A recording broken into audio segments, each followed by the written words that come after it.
హరి ఓం పరమేశ్వర స్వరూపమైన సభకి నమస్కారం. ఆ నవరాత్రుల యొక్క ప్రధానమైనటువంటి పేరే శారదా నవరాత్రులు.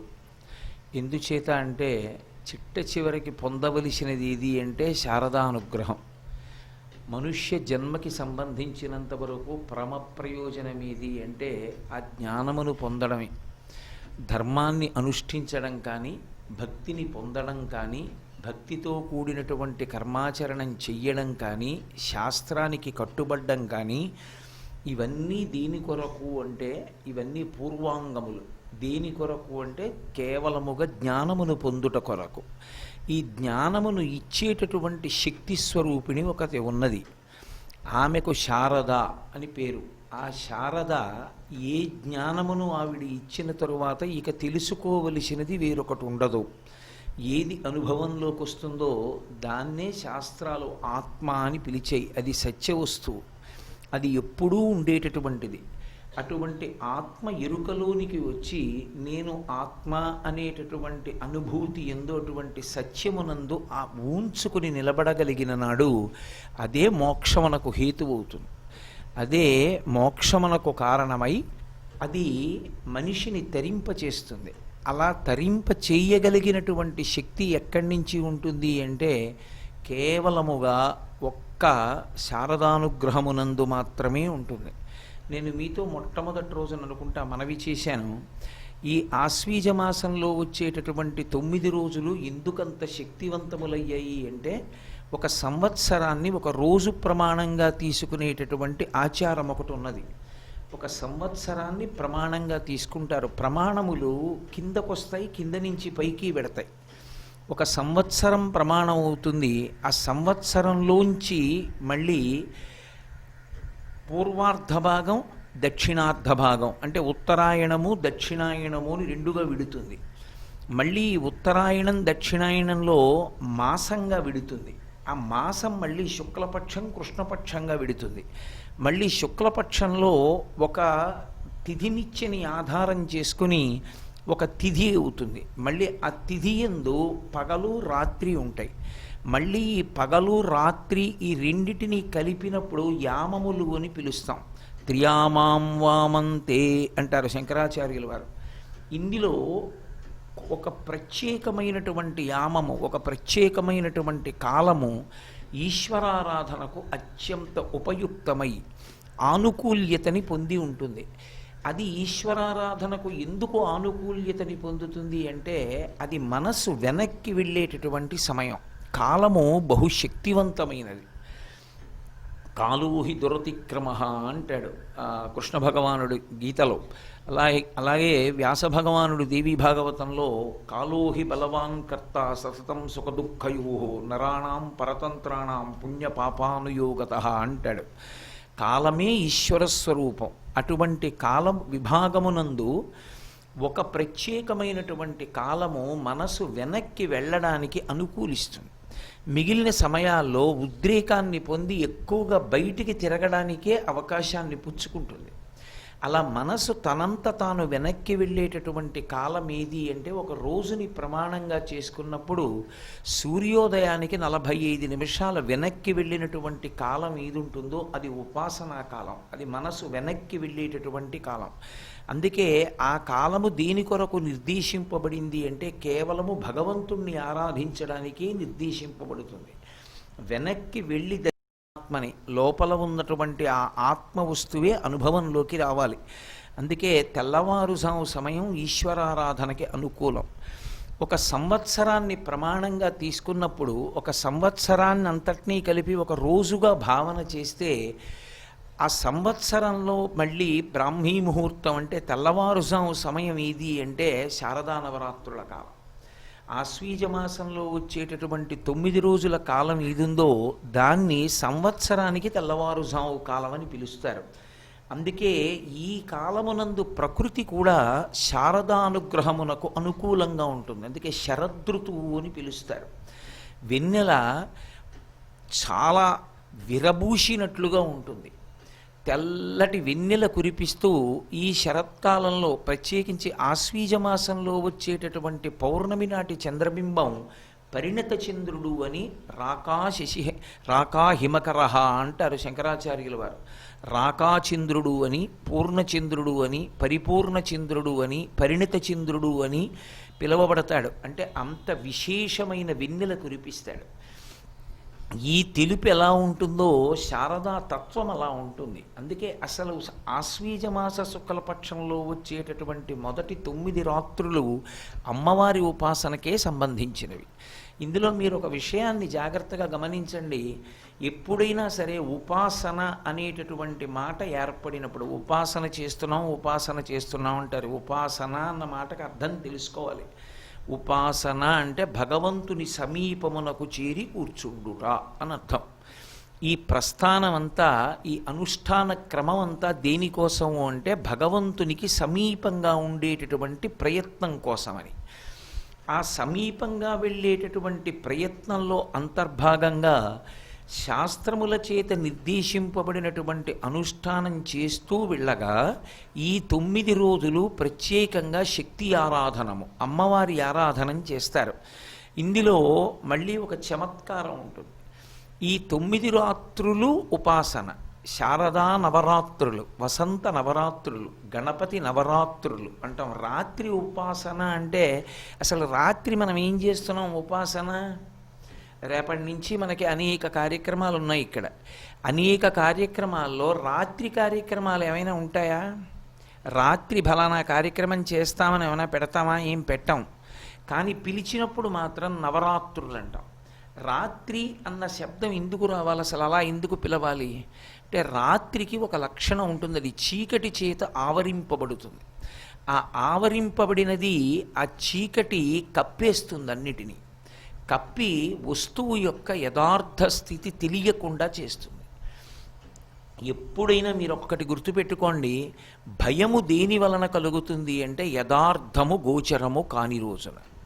యథార్థము తెలియనంత కాలం, సత్యము తెలియనంత కాలం భయం ఉంటుంది. సత్యము ఎరుకలోనికి వస్తే ఇక భయమునకు ఆస్కారం ఉండదు. మీరు ఈ విషయం కించిత్ గంభీరమైంది, మీకు నేను అర్థమయ్యేట్టు చెప్పగలిగితే నేను కృతకృత్యుడను.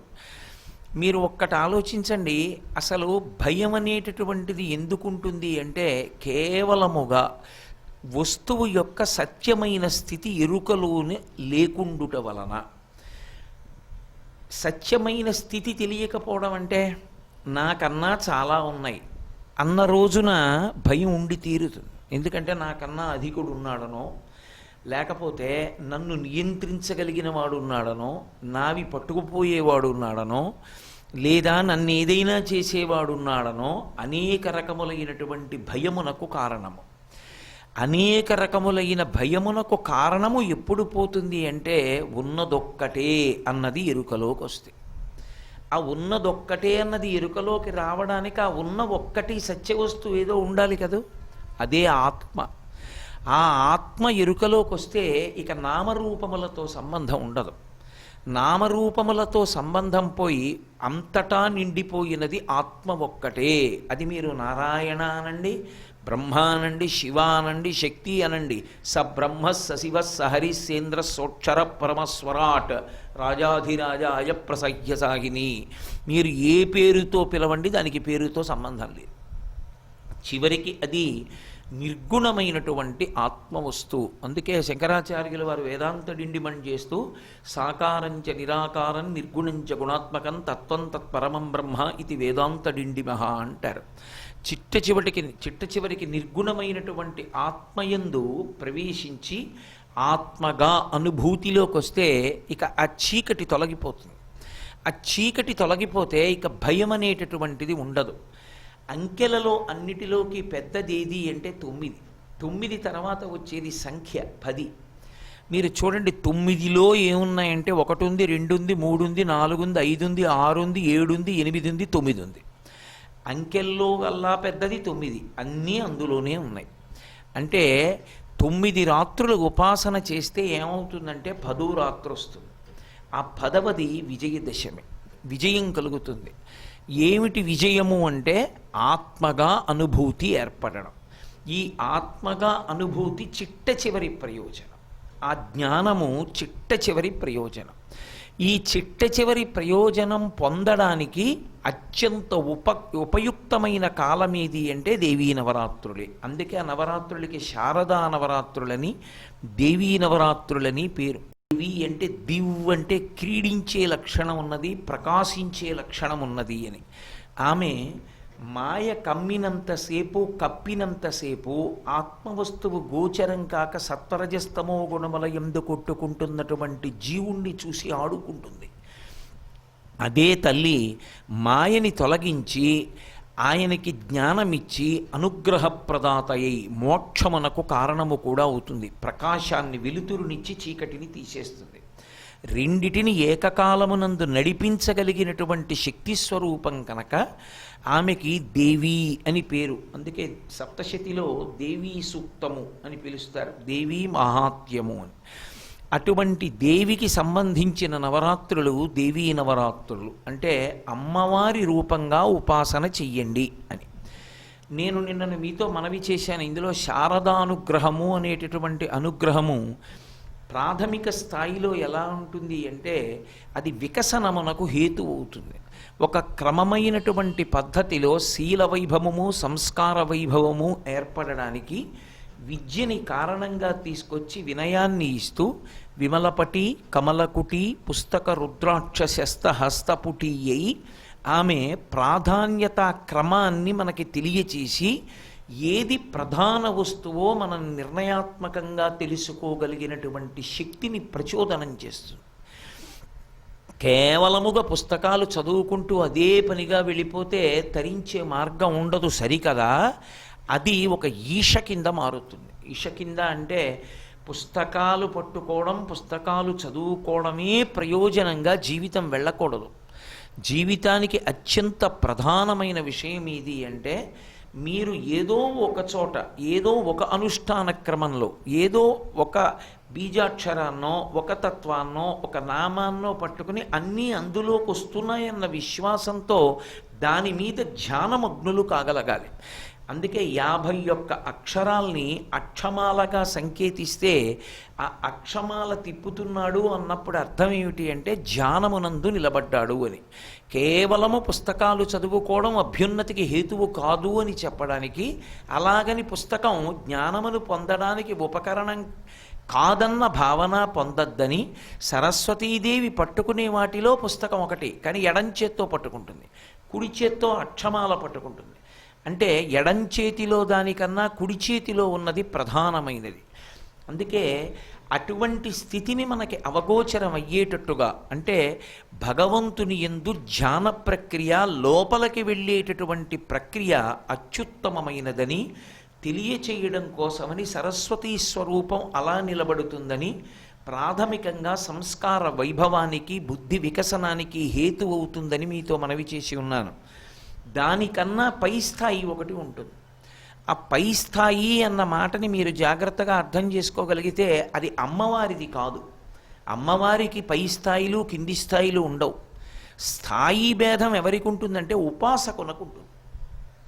ఉపాసన చేసేవాడిలో భేదాలు ఉంటాయి. అందరూ ఒకే రకమైనటువంటి ఉపాసన చెయ్యరు. ఒక్కొక్కడు ఉపాసనలో చాలా పైకెక్కిపోతాడు. ఎవరు పైకి వెళ్ళి ఉన్నాడో వాడి విషయంలో అమ్మవారు ఒక మినహాయింపిస్తుంది, సరస్వతీదేవి కటాక్షం. శంకర భగవత్పాదులు దీని గురించి ఒక అద్భుతమైన ప్రయోగం చేశారు సౌందర్యలహరిలో. ఆయన అన్నారు, శరజ్యోత్స్నా శుద్ధాం శశియుత జటాజూట మకుటాం వరత్రాసత్రాణ స్ఫటిక గుటికా పుస్తకరాం సకృన్నత్వా నత్వా కథమివ సతాం సన్నిదధతే మధుక్షీరద్రాక్ష మధురి మధురీణా ఫణితయ అని. ఇందులో చమత్కారం ఏమిటంటే ఈ సరస్వతీదేవి వీణ పట్టుకోదు. నిన్నను మీతో నేను వరవీణామృదుపాణి ఘనరాగ గీతం దగ్గర నుంచి సరస్వతి అంటే వీణ పట్టుకుంటుంది అంటూ మనవి చేస్తూ వచ్చా. ఉపాసకుడు ఒక స్థాయిని దాటిన తరువాత సరస్వతీ కటాక్షం ఎలా ఉంటుంది అంటే శరజ్యోత్స్నా శుద్ధాం అక్కడ తీసుకొచ్చారు శంకరాచార్యుల వారు. శరత్కాలమునందు అనుగ్రహించేటటువంటి శారదాస్వరూపాన్ని చెప్తున్నారు. ఆమె శరజ్యోత్స్న, శరత్కాలమునందుండేటటువంటి వెన్నెల ఎంత తెల్లగా ఉంటుందో అంత తెల్లగా ఉంటుంది. శరత్కాలంలో ఉండేటటువంటివన్నీ కూడా నమస్కార యోగ్యములయ్యి ఉంటాయి. శరత్కాలంలో మేఘం వెడుతుంది ఆకాశంలో. దీనికి ముందు వర్షాకాలం నడుస్తుంది. వర్షాకాలంలో వెళ్ళేటటువంటి మబ్బు నల్లగా ఉండి నీటితో నిండి ఉంటుంది. శరత్కాలంలో వచ్చేటటువంటి మబ్బు దూది పింజలా ఉండి తెల్లగా ఉండి చాలా వేగంగా వెళ్ళిపోతూ ఉంటుంది. మా చిన్నతనంలో మేము ఆడుకుంటుంటే ప్రత్యేకంగా మా అమ్మగారు పిలిచి, ఈ ఆశ్వీజ మాసం రాగానే పాడ్యమి తిథి నాడు ఆకాశంలోకి చూపించి తెల్లమబ్బుని చూపించి నమస్కారం పెట్టండి రా అనేవారు. మాకు అర్థమయ్యేది కదా, ఏమిటి తెల్లమబ్బుకి నమస్కారం పెట్టమంటుంది ఎందుకు అనుకునేవాళ్ళం. కానీ తెల్లమబ్బుకి ఎందుకు నమస్కారం పెడతారు అంటే అది అనుగ్రహించి వెళ్ళిపోతున్న మబ్బు, తనకీని మిగల్చుకోకుండా అనుగ్రహించి వెళ్ళిపోతోంది. అందుకని దూది పింజలా తేలికైపోయింది. తన దగ్గర పెట్టుకుని ఇచ్చేటప్పుడు బరువుగా వచ్చింది. వాడు కృతజ్ఞత చెప్పాడా చెప్పలేదా చూడకుండా ఇచ్చేసి వెళ్ళిపోతున్న మేఘం దూది పింజలా వెళ్ళిపోతుంది. శరజ్యోత్సనా శుద్ధాం. ఈ శరత్కాలంలో వచ్చేటటువంటి చంద్రకిరణములు, శరత్కాలంలో వచ్చేటటువంటి చంద్రుని కాంతి బహుతెల్లగా ఉంటుంది, వెండి దారాల్లా ఉంటుంది, అంత స్వచ్ఛంగా ఉంటుంది. మూకశంకరులు విమలపటి కమలకుటి అంటే శంకరాచార్యుల వారు శరజ్యోత్సనా శుద్ధాం, అంత తెల్లటి రంగులో ఉంటుంది అని. అయితే మీరు ఇక్కడ ఒక భేదాన్ని గమనించవలసి ఉంటుంది. సరస్వతి వేరు, మహాసరస్వతి వేరు. సరస్వతి మహాసరస్వతి, కాళీ మహాకాళి, లక్ష్మి మహాలక్ష్మి అని 6 రూపాలు ఉంటాయి. ఇందులో మహాలక్ష్మి, మహాకాళి, మహాసరస్వతి ఈ 3 సప్తశతీ చేత ప్రతిపాదింపబడినటువంటి తత్వాలు. ఇవి ఈ మహాకాళి, మహాలక్ష్మి, మహాసరస్వతి మళ్ళీ 2 రూపాలని సృజించాయి. ఇందులో మహాకాళీ స్వరూపం మీరు రేపు సప్తశతి వింటున్నప్పుడు అందులో వస్తుంది. మహాకాళీ స్వరూపం ఏం చేసిందంటే రుద్రుణ్ణి సృష్టించింది, అలాగే సరస్వతీదేవిని సృష్టించింది. రుద్రుడు అంటే పరమశివుడు తెలుపు, పరమశివుడు ఎంత తెల్లగా ఉంటాడో సరస్వతీదేవి అంత తెల్లగా ఉంటుంది. ఇద్దరూ జ్ఞానప్రదాతలు. అలాగే మహాసరస్వతి బ్రహ్మగారిని సృష్టి చేసింది, ఎర్రటి బ్రహ్మగారితో పాటు ఎర్రటి లక్ష్మీదేవిని సృజించింది. అలాగే మహాలక్ష్మి సృజించినప్పుడు నల్లటి నారాయణుణ్ణి సృజించింది, నల్లని నారాయణీని సృజించింది. మహాలక్ష్మి, మహాకాళి, మహాసరస్వతి ఎవరెవరిని సృజించారో ఆ జంటలు దంపతులు కారు, అన్నా చెల్లెళ్ళు. వాళ్ళు సృజించినటువంటి జంటలన్నీ అన్నా చెల్లెళ్ళే. శివుడు సరస్వతి అన్నా చెల్లెళ్ళు, బ్రహ్మ లక్ష్మి అన్నా చెల్లెళ్ళు. ఒక బంధుత్వంలో సప్తశతీ ప్రతిపాదన చేత. అలాగే విష్ణువు నారాయణి, నారాయణ నారాయణి అన్నా చెల్లెళ్ళు. ఇందులో 2 ఉంటే కుండమార్పిడి, అది దోషం. 3 జంటలు, అందుకని ఒకరు సృజించిన దాన్ని వేరొకరు శక్తిగా తీసుకున్నారు. శివుడు నారాయణీని తీసుకున్నాడు, నారాయణ లక్ష్మిని తీసుకున్నాడు, బ్రహ్మ సరస్వతిని తీసుకున్నాడు. ఇప్పుడు వాళ్ళు 3 దంపతులయ్యారు తప్ప మహాకాళి, మహాలక్ష్మి, మహాసరస్వతి సృజించినవి అన్నా చెల్లెళ్ళు. వాళ్ళు మళ్ళీ శక్తి కలిసినప్పుడు వాళ్ళు దంపతులయ్యారు. ఒకరి చెల్లెల్ని వేరొకరు భార్యగా స్వీకరించారు. మీరు ఎప్పుడైనా వేదాంతంలో ఒక మాట గుర్తుపెట్టుకోవాలి. వేదాంతంలో భార్యా శబ్దము చేత ఎవరిని సంకేతిస్తామో వాళ్ళు నిజంగా ఆడవాళ్ళు పక్కన కూర్చుంటారు అనకూడదు. యథార్థంగా అది ఏమవుతుందంటే వారి శక్తి అవుతుంది. శక్తిని ఎప్పుడు చెప్పినా స్త్రీగా సంకేతిస్తారు. ఇప్పుడు మీతో నేను బాగా అర్థం అవడానికి ఉదాహరణ చెప్పాలంటే, నన్ను పిలిచి మీరు ఉపన్యాసం చెప్పమన్నారు, నేను ఉపన్యాసం చెప్తున్నాను. ఇప్పుడు నా ఉపన్యసించగలిగిన శక్తి ఏది ఉందో అది నన్ను విడిచి ఉంటుందా? ఉండదు. నేను ఇంటి దగ్గర ఉండేదో పనిలో ఉన్నాను, నా ఉపన్యసించగలిగిన శక్తిని మీకు పంపిస్తున్నాను అనడం సాధ్యమా? సాధ్యం కాదు. నా ఉపన్యాస శక్తి నా భార్యగా సంకేతింపబడుతుంది. విష్ణువు యొక్క పరిపాలనా శక్తి లక్ష్మిగా సంకేతింపబడుతుంది. బ్రహ్మగారి యొక్క వేద జ్ఞానము సరస్వతిగా సంకేతింపబడుతుంది. పరమశివుని యొక్క నిర్వాహక శక్తి కాళిగా, రుద్రాణిగా, పార్వతిగా సంకేతింపబడుతుంది. అందుకే బీజాక్షరాలు కూడా అలాగే మారతాయి. కాబట్టి ఈ క్రమంలోకి వచ్చినప్పుడు శరజ్యోత్స్న శుద్ధాం, శరత్కాలంలో ఉండేటటువంటి వెన్నెల ఎలా ఉంటుందో అంత తెల్లగా ఉంటుంది సరస్వతీ స్వరూపం.